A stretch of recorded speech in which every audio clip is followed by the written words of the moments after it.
Hey, what's up guys? I'm gonna unbox, install, and review these UFO high bay LED lights. Essentially, these are super bright lights that go in factories, workshops, tall garages, anywhere where you need an ample amount of light. So this thing uses 150 watts and it gives you 24,000 lumens. This is supposed to be crazy bright, and they have even a brighter version than this that's 200 watts that goes up to 32,000 lumens.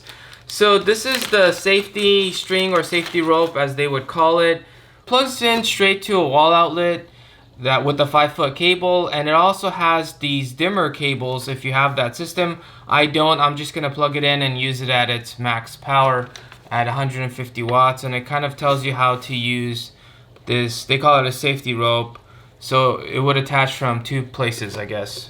This is the main attachment that screws into the back of this thing, and it comes with two washers, a regular washer and a lock washer.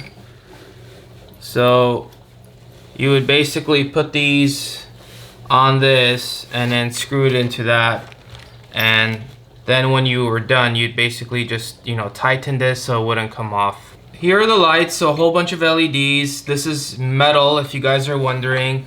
It's not super heavy or anything like that, but it definitely feels high quality in terms of the metal feel. You do get your regular grounded 110, 120 volt plug, and this is for the dimmer, which I don't have the controls for this, so I'm just gonna omit this.